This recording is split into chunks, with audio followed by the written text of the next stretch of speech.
All right. Welcome, everyone, to another episode of Meta Talks. Very excited today to have our guest here. He was actually on a bit ago on the Clubhouse room. So, very excited that we're here again.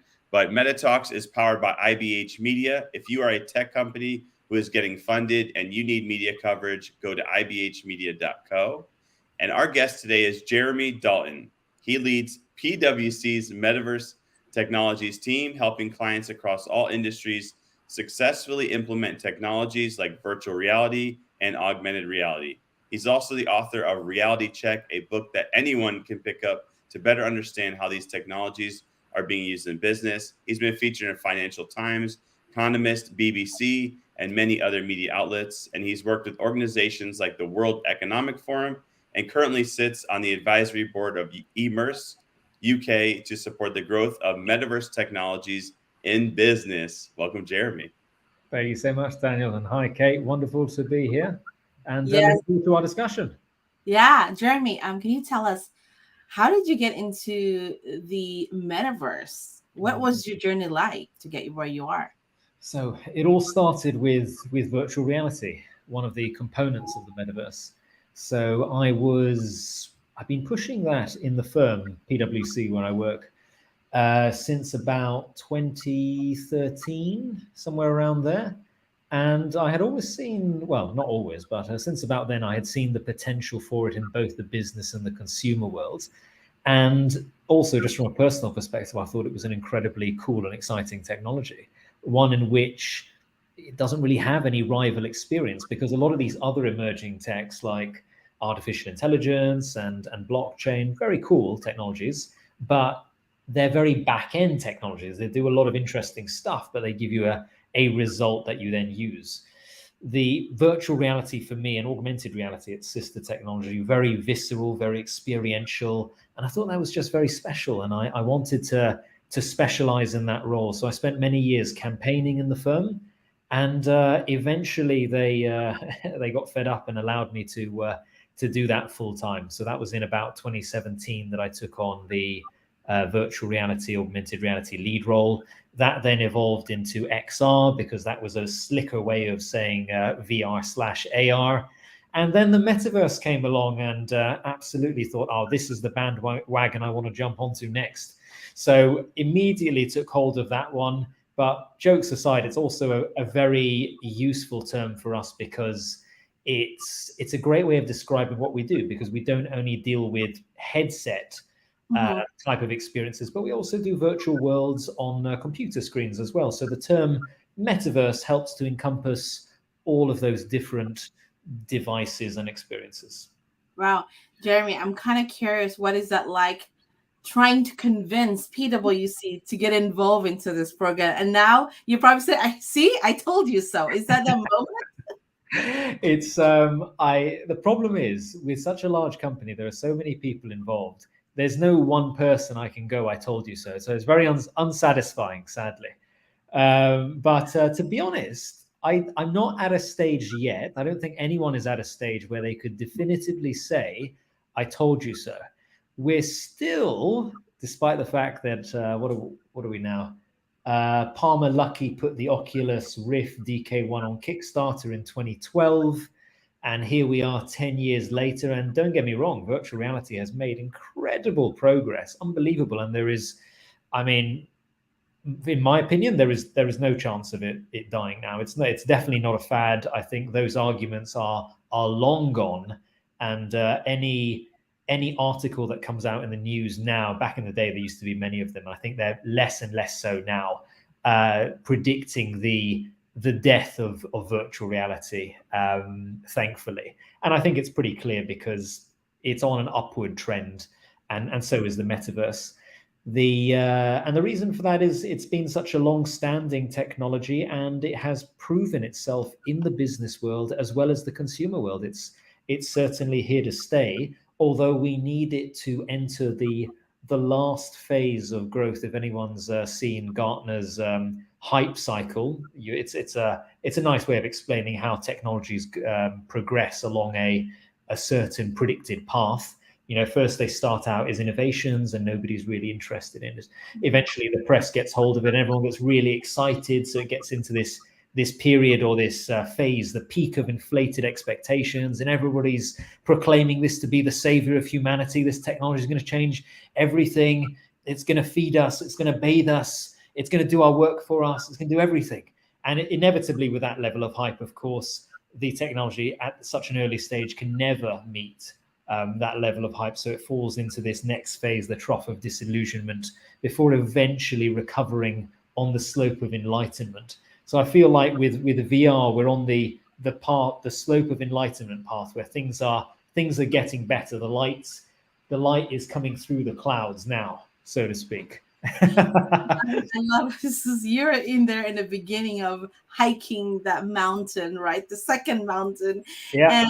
And people are arguing, is the metaverse really real? All these things, the VR. And thank you for, I love that term, slope of enlightenment. Then there's actually one more phase as well. The final phase is the plateau of productivity, another alliterative term. But that basically defines where, right, it's become business as usual now, and things are just going to carry on like that. And then it's no longer an emerging technology, really. It's just an everyday tool that we use. So we will get there eventually. It will just take some time. I think the public has been expecting overnight successes with virtual reality and the metaverse. And simply, with technologies that change the way that we work and live in such a tremendous fundamental way, there's no way that they can be overnight. They can lead to overnight changes. So I think we need to learn to be a little bit more patient as these technologies progress, and a little bit more hopeful as well. Hopeful and less death to X type media posts would be helpful. Yeah, Dan? Yeah, it sounds like you're describing NFTs in 2021. That was like exactly the fastest phase of what you just described. Yeah. That was incredible. The funny thing is, though, with NFTs specifically, talking about them, yes, they've gone through a downturn, but just because something goes through a downturn doesn't mean the entire sort of concept and ecosystem is useless now and is on its path to death. Not at all. NFTs clearly have value, and you can, if you peel back the layer of NFTs and just think about what they stand for, they're effectively digital assets in one sense, and the next layer is that they are they're held on a public ledger, using crypto. So and digital assets in general, we've seen, have had a long life, and they are showing no signs of halting anytime soon. You look at digital assets in games like Fortnite, and there's just incredible amounts of money. I mean, Fortnite generates $5 billion of revenue from digital assets. And granted, they're not NFTs, but the concept that you ascribe so much value to an intangible object that doesn't actually have any functional value in the software that you're using just shows that there is a future for digital assets, especially when they sit on the blockchain, that give us extra value in terms of leading us to a more trustless environment, or in other words, an environment where we don't have to rely on a single individual or entity to manage and own our assets, or for us to be able to continue to use them. So I can only see extra value there from the addition of crypto into digital assets, which are effectively NFTs. Mm-hmm. Jeremy, I love how you mentioned that trustless system. How is that going to play out in a global scale?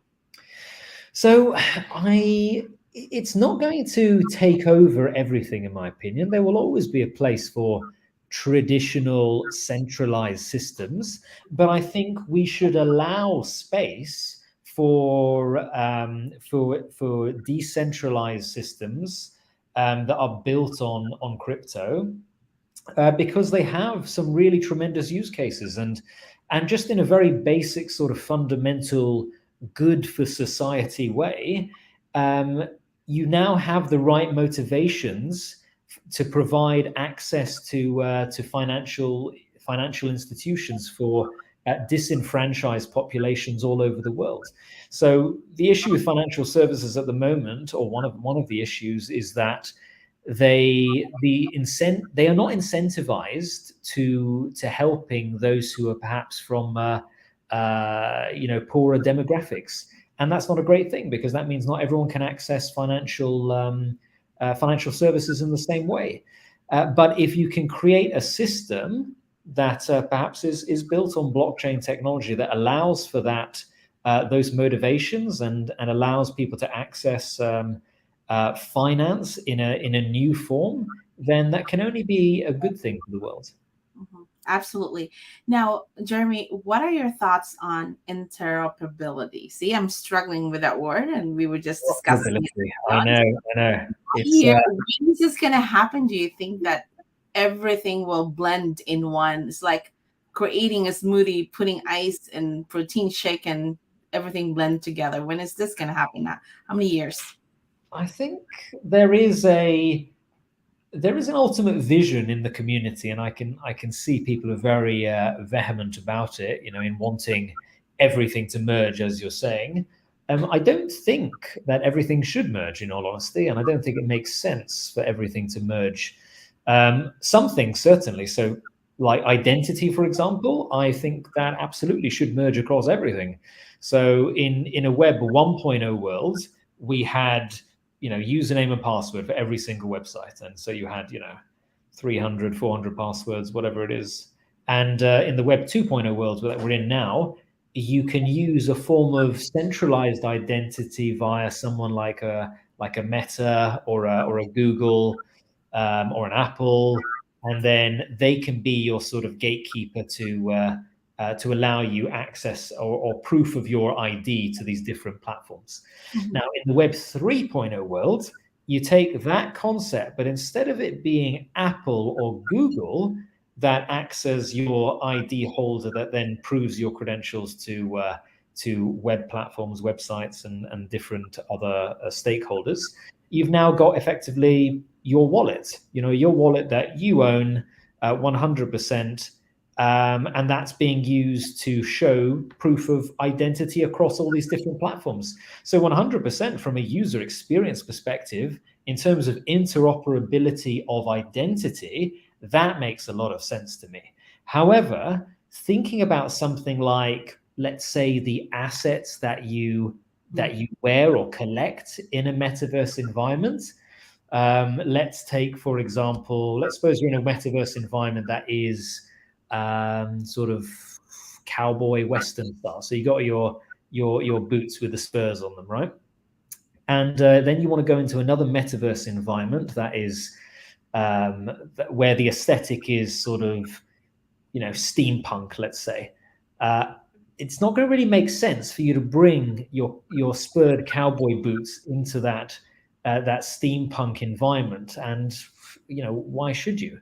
There may be an option to trade for the nearest equivalent, but even that is a bit of a janky solution. I think it's a bit unnecessary. Your assets in that environment make sense in that environment. Your assets in the steampunk world make sense in that world. So let those two worlds, in terms of what you own in each of those worlds, live apart. I don't think there's necessarily an issue in not having interoperability in that case. Mm-hmm. But so to answer the crux of your question, though, if I believe in the interoperability of identities and being able to transfer those easily across different environments and how many years that would take, I think although the technology is clearly already there to allow this to happen, it's really about the uptake and the adoption of this technology that matters in terms of making it real and pushing it out there.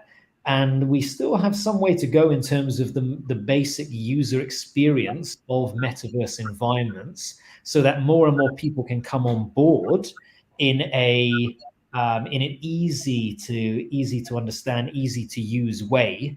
So until that happens, I think we're not really going to move on to the next stage around interoperability, or in some senses, maybe the interoperability of IDs between the metaverse environments might help with that, but I feel like that's a secondary consideration right now, and the first primary consideration is getting as many people into these different metaverse environments as possible. And to achieve that, they're going to have to be more intuitive. They're going to have to be easier to use.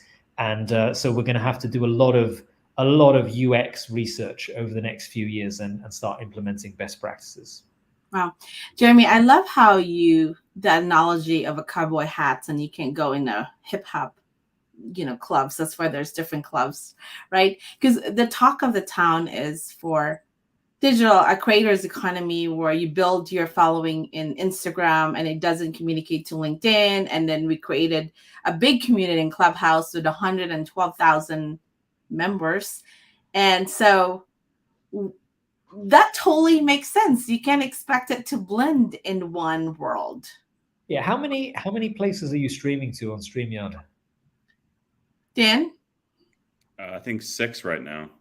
There you go. See, we need something like that. So you can, you're effectively, it's a little bit analogous. It's not quite analogous, but it's a little bit analogous to the concept of interoperability, in that we want to spread the word around this discussion to as many platforms as possible. Mm-hmm. Dan? Yeah, so recently we had Kathy Hackle on, and she was talking about how as we get further into space, people can create, have virtual friends essentially, or relationships with people to basically keep them sane, if we're gonna go to Mars. And I was thinking about real world examples of AR and VR. I know AR is starting to be used a lot for different things. What are you most excited about when it comes to real world implementation beyond just games for AR or VR? So I deal a lot with businesses across different industries, and the type of conversations we're having right now, which I think are very much within the realm of possibility, one of them is day-to-day working in a more collaborative, connected way using the metaverse, as opposed to having to call or video conference someone every time you have a query. So think about this in terms of how it relates to working in an office. You're co-located. Let's say you're all in the same room. In order for me to ask one of my colleagues a question and get them to answer something, all I have to do is just turn to them and say, and ask my question. Now, when we're working remotely, that obviously offers us tremendous advantages in many different ways, but it has disadvantages as well. And one of them is that we are not as connected, and we have to be very careful with the terminology here. A lot of people are more efficient at home, but in terms of the efficiency of communication with individuals who are not sitting right next to you, I think it's pretty fair to say that it is a more inefficient form of communication remotely working than if you were sitting next to someone. Now, the metaverse environment can sort of give you the best of both worlds, where you can still be working remotely physically, but you can feel like you're co-located, and you can gain the efficiencies of being co-located, because analogous to you just turning your head to ask someone a question, you could just turn your mic on in your metaverse environment and say to the person next, ask them the question. You would just be next to them in the virtual world rather than the physical world. So I'm very excited about those type of use cases where we start to see more day-to-day collaborative working, and not the Excel spreadsheets, PowerPoint slides type stuff, but just the nitty-gritty of communicating as human beings in the workplace. I think that's tremendously valuable across different industries, and very exciting and fundamental at the same time. That is actually very exciting, because a lot of leaders they were like, that's stupid. Why do you think I would be in my Oculus working every day? But that totally makes sense, as majority of our employee doesn't want to work in an office. You want to have that, hey, I want an answer instantly, right? So you're there. And I should also tackle one other misconception about the metaverse as well. A lot of people think, or they conflate the metaverse concept with the virtual reality concept. And it's important to remember that although virtual reality is a component of the metaverse and often gets talked about in the same sentence as the metaverse, you can access metaverse environments without having to wear these virtual reality headsets, by accessing them on your computer screen. However, saying that, my favorite way of accessing virtual worlds is via virtual reality headsets. And you gain a lot of benefit by accessing them through VR, because that is the most immersive way that you can experience these virtual worlds. And in terms of where the future is going around the metaverse, I personally think that most people will be accessing these these virtual worlds at some point through virtual reality versus the desktop. And the reason for that is I see it as becoming the gold standard. Effectively, it's like, yes, those who can't or don't want to, or it's inaccessible to, may not use virtual reality headsets, but that's kind of, it would be a step down in terms of immersion. So you're always making a trade-off. In other words, if you go for the desktop-based solutions, you're getting greater scale. So in other words, you're able to reach a greater number of people, but at the cost of reduced immersion. Now, equivalently, if you go for your virtual reality headset and you access these virtual worlds, then you are getting greater immersion, but at the cost of scale, because not everyone has the hardware, so you can't reach as many people. It's all a trade-off at the end of the day. Wow. Jeremy, okay, so we went to Web 1.0, 2.0, Web 3.0. What is the next to Web 3.0? Well, some people are talking about Web 5.0, and I'm not going to lie. Web 69, we were talking about in Amsterdam, we were laughing. I'm not even engaging with that right now. I'm like, look, let me talk to people about Web 3 first. If we get even just 50% of them over the Web 3 hump, then we can talk to them about Web 5 and 6G and all the rest of it. But no, I'm keeping those on the back burner for now. So, I was actually in a panel at LA, and we're talking about Web 3, and the guy was speaking next to me said, "Oh, we're already at Web 4." It's like, how is that even possible? The experts are building this, and we're not even in there yet. I think I should just trademark Web 6, and just be ready when it comes. I did buy some URLs for Web 4. I'm not gonna... You're smarter than me, Dan. So I am wondering, though, what are you hearing besides the work, which is incredible, like the day-to-day work? Yeah. What are you hearing from businesses and companies that are more hesitant? Obviously, they want to know, but what are their hesitancies to move into the future of the internet, I guess? So their hesitancies are, one, they are concerned about they just look at it from an aesthetic perspective, and they see the graphics of some of these metaverse platforms, and they think, well, this is just some sort of cartoony entertainment game type thing that has no real applications in my business. So I think there's some perceptions that need to be broken or managed, let's say, when it comes to first impressions of these environments. The second thing I would say is there is a lot of hesitancy about engaging with the Web3 aspect of the metaverse. Now, a lot of purists out there would argue that the metaverse, as the definition of the metaverse, only exists when the Web3 component is attached to it. So in other words, when you have crypto as an economic layer of your virtual world in which you can use to buy and sell and transact items, that's when you get the true metaverse. But I'm not such a Puritan. My definition of the metaverse is very broad. It's ultimately around virtual worlds that in which you can meet other people and interact and explore those environments. The Web3 component, of course, is a more comprehensive vision, but an optional one from my perspective.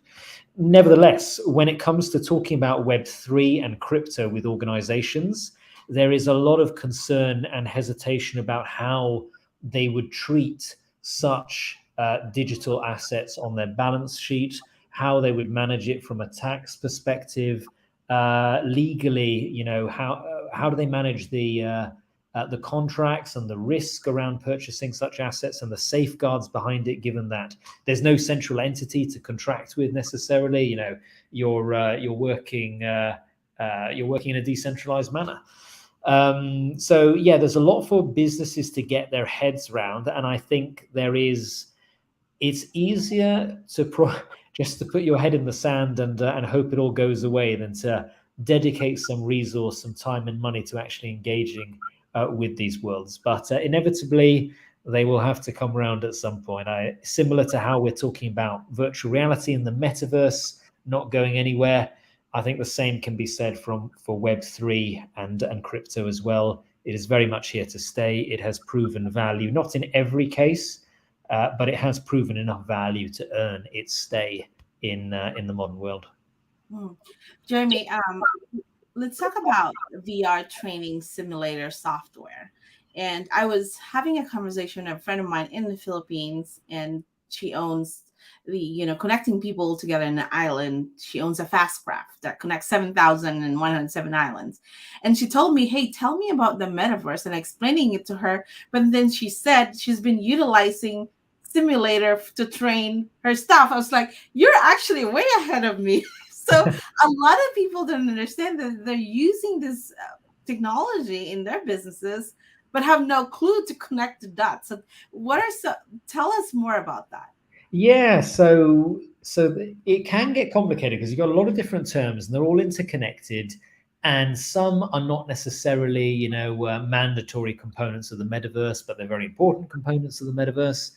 The reason why my team is called the Metaverse Technologies team, as opposed to the Metaverse team, which would be, simpler to say, is because the way I see it, we're not only dealing with the metaverse, as in the very strict virtual world term or use case, but we're also building virtual reality products. We're building augmented reality solutions.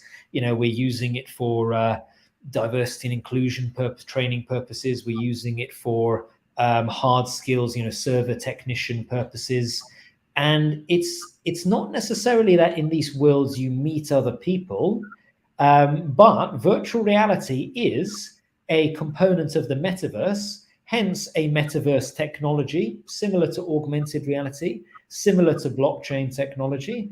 And therefore, I think that's how you distinguish between all of them. VR, AR, blockchain, and to some extent AI are very much components, but non-mandatory components of the metaverse. And in terms of your simulator example, that sounds like it could be a virtual reality product. So a metaverse technology, if not a strict metaverse environment itself, if that makes sense. Yeah.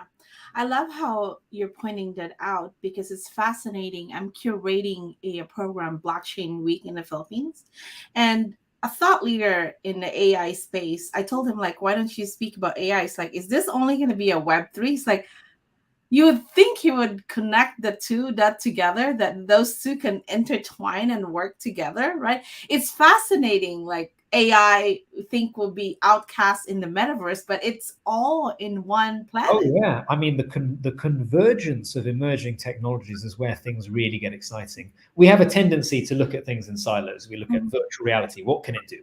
Augmented reality, what can it do? IoT, what can it do? AI, and so on. But when you start to think about how AI and IoT and augmented reality can all come together, that's when you get a really valuable use case. I think we should always bear that in mind and try to avoid looking at emerging technologies in silos. Yeah. And so, Jeremy, what's your definition of the metaverse? I know you said, say it again to people. Very simple terms. So the metaverse is a collection of virtual worlds populated by real people, where those people can interact with one another and explore their environment. And as an optional component within these virtual worlds, you can potentially transact in a decentralized way using cryptocurrencies. So that last bit there I'll have to work on to make it a bit more layperson, but I feel like the first two parts are pretty decent.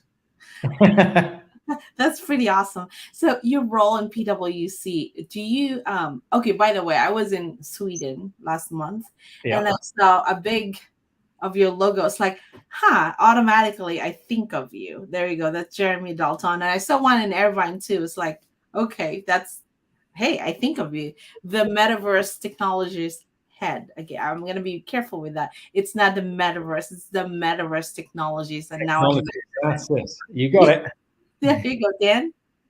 Yeah, it's I think that's really important. I think that'll help a lot of people because there's, of course, a lot of naysayers. There's, like you mentioned about that curve going up and down, a lot of people that don't understand it.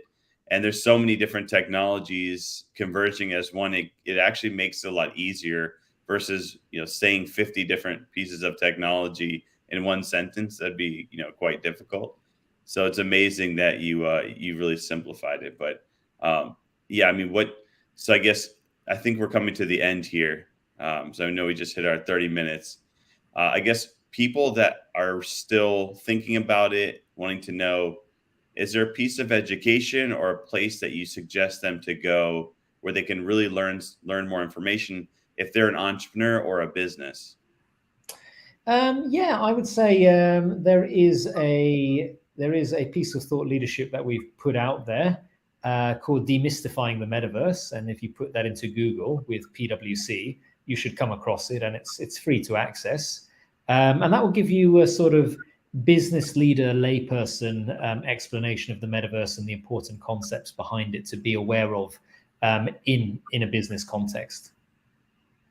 And Jeremy, last one. What are some of the most significant improvements you've seen in Web3 since you became the head of PwC? The head of Metaverse Technologies, and not quite the head of PwC. I appreciate the question. Thank you. So important evolutions in Web3.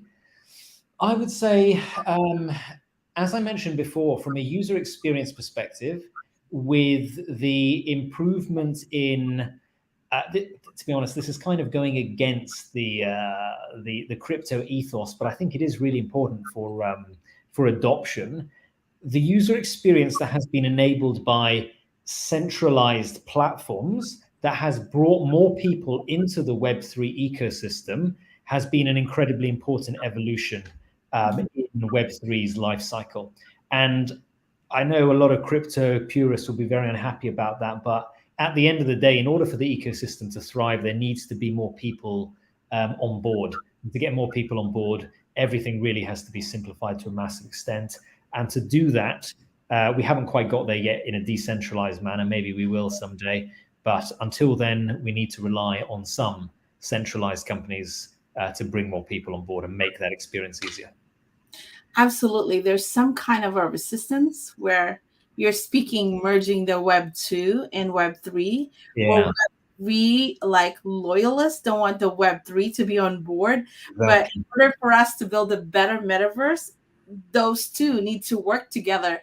The succession, like a new president, you need to have a good succession plan. That's a great thing. I like that. You cannot just build a new, rules and governance without learning from the Web 2.0. Absolutely, yeah. You got to bring the people on board, and maybe they're used to the old system, so they need to be transitioned slowly. I love that. There you go, succession. Well, Jeremy, thank you so much for your time, and Dan. Thank you, Jeremy. Anywhere else that you want people to check out besides the PwC Simplifying Metaverse? Yeah, you might as well, if you have the time and you're interested. I've got a load of projects that I've been involved in personally on my website. So if you go to www.jeremydaltonxr.com, you'll find quite a few case studies there that you can check out. Awesome. Thank you, Jeremy. Really been a having you again. Appreciate your time as well. So jeremydaltonxr.com, and we'll see you all next time. Bye, everyone. Bye.